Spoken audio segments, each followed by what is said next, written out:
Hey, what's up with you, Doc? How you feeling, man? Man, I'm doing good, man. The holiday season is here, and I'm really excited about the good love we've been getting from these last few interviews that we did, man. Especially that Mike Klein interview.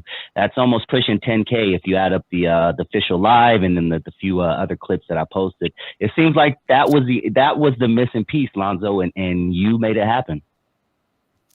Man, you know what? I'm glad to say thank you, man, to Mike and to you for making this thing happen in the audience and everybody that supported it. I put a little something extra on that right there. I had to make that one happen. Like I put a little boost on that one, did a little promotion on it to make it some people can feel. So it's all good, man. And hopefully we get more interviews like that for 2023. We got a lot of shit coming up, man. Got a lot of shit coming up. Yeah, looking forward to it, man. You said you've been busy lately, huh? Yeah, you know what? I've been busy, as my daddy say. I ain't gonna say that one.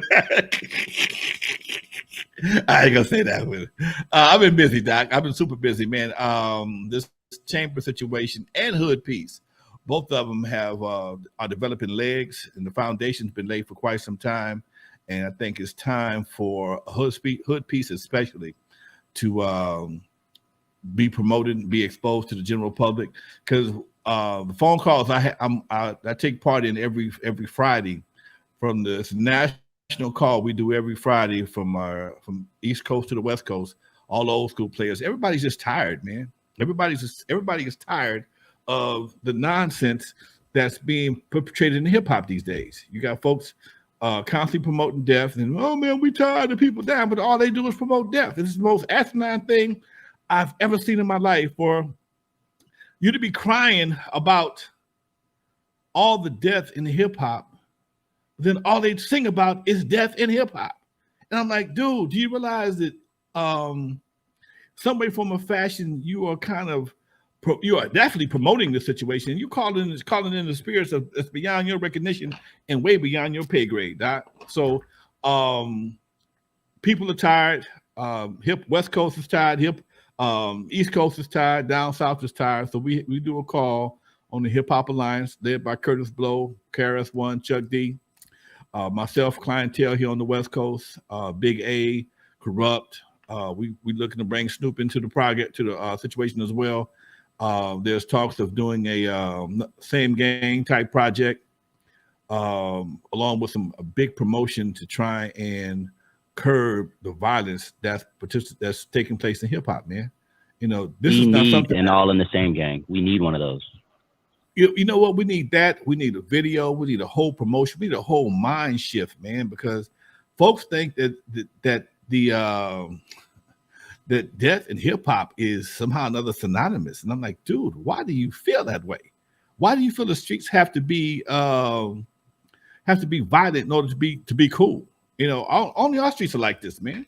We're the only ones to do this shit. And it's not up to anybody else to fix this but us. You know, we allowed it to happen. This is our house. We got to clean it up. And that's what we're trying to do, man. You know, it's getting support from everybody. Everybody tired. People non-hip hop folks are tired of hearing about the death, the robberies, the stupidity. And, we got to step up. We got to stand up and step up. Simple as that. Yeah. You know, we were around at this time. You were a little bit older than me, so I would love if you remembered. You know, around 89, 88, we've talked about this. There was a shift where everybody was pro-black. We're wearing the African medallions, the red, black, and green. We're listening to X-Clan and Public Enemy and things like that. And then obviously the shift changed. We talked about that. But what did we do different to get everybody on that mindset back in 89 to where it's cool to be black, it's cool to be positive, it's cool to be powerful, and not the opposite? Because at that time, hip hop still was being controlled by human beings. It was controlled by radio programmers, television programmers, video programmers. There was a lot of independent artists that could promote and produce product that was not counterproductive to that was not promoting genocide. And it was okay to be Square. It was okay to be De La Soul. It was okay to be MC Hammer. It was okay to be whoever you wanted to be. And there was a variety of artists that brought flavor. And most of your artists were entertainers. It was entertainment. It was hip hop was about entertainment. It wasn't about trying to be hard. The streets had not infiltrated hip hop yet. Okay, the streets were the streets, and hip hop was hip hop. Now the streets and the hip hop seem to have merged in some way, form, or fashion, and it makes people think that you got to be hard on record and on the streets. Ain't nobody dancing no more. All people dancing is twerkers.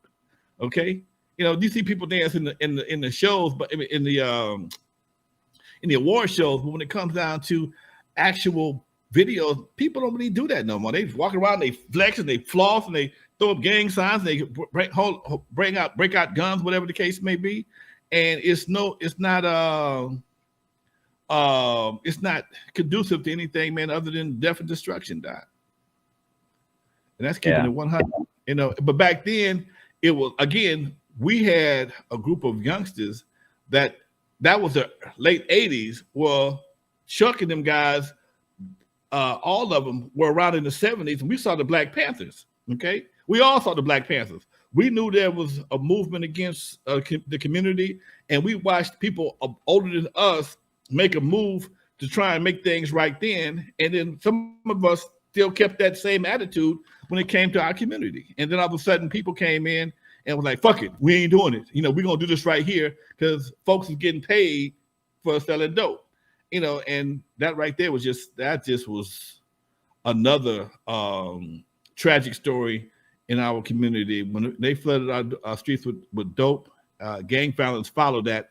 And like I said before, we've always had some type of gang activity, always had some type of drugs, but it wasn't until the drugs and the gangs mixed together, you got that Reese's Pieces effect, and that shit just blew up and became the national pastime, and everybody wanted to be the next big dope dealer. Meanwhile, Bill Clinton and everybody else was changing the dope laws and changing the laws. 3 strikes, you're out, and folks was getting more time. They was getting basketball scores for time. So, and that then all of a sudden, somehow or another, surviving the pen, surviving on the main yard of the pen became the thing to do. It was no longer about going to college or being educated. It was because back in the day, it was about being educated. You know, brothers was going to school a lot more, especially during the Cosby age. The Cosby years, folks were going to college. Okay, all of a sudden, college became square and getting you. When Different World was on, there was nothing more than I wanted to do to go to college, man. When Different World was popping, all that.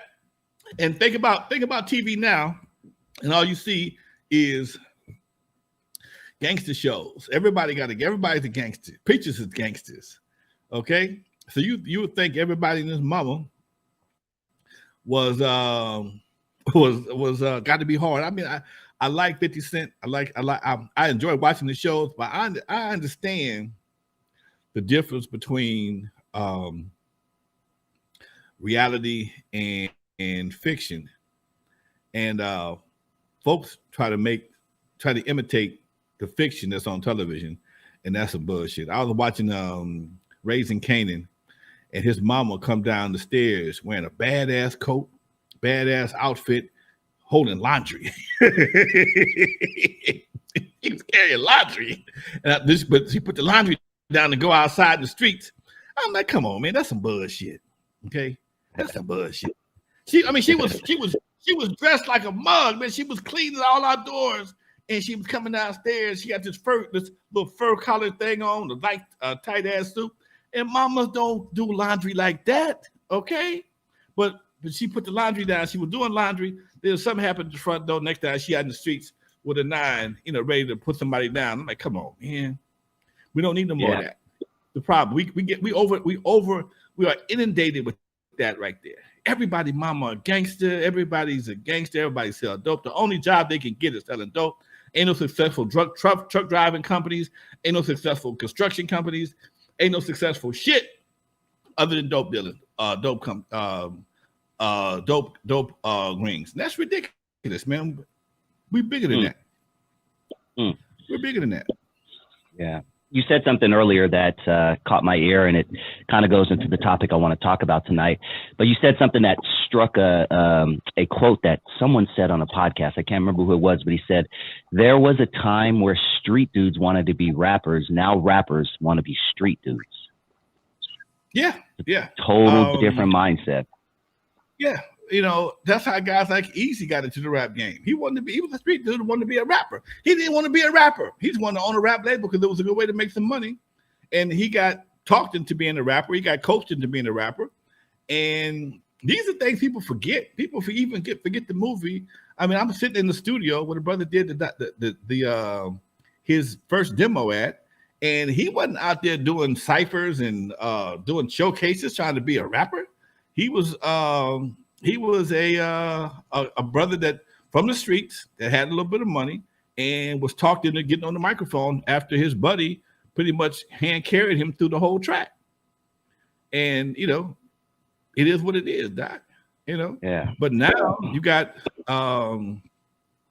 rappers that feel that they're not real rappers unless they got a gun in their hand or talking about killing somebody or some stupid shit, man, which is the most asinine mentality anybody could develop. I've never seen anything like this before in my life, man. Scary, man. It's scary.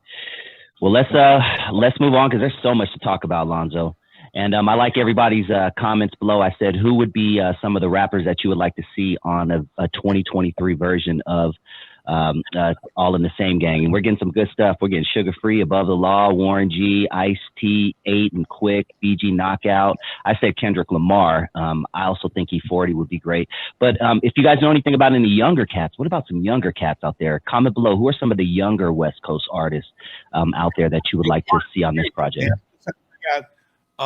Who from the West Coast other than Kendrick Lamar is from the West Coast? It would be rough, right? That doesn't push. How do you push same gang, but you a blood or a Crip? You know, correct, come on, man. Comey. That's Work. why we can't have no disrespect to the DJ Quicks and all those people, but they still talk about what they do or what they've done in the past. No, we want people like the Kendricks.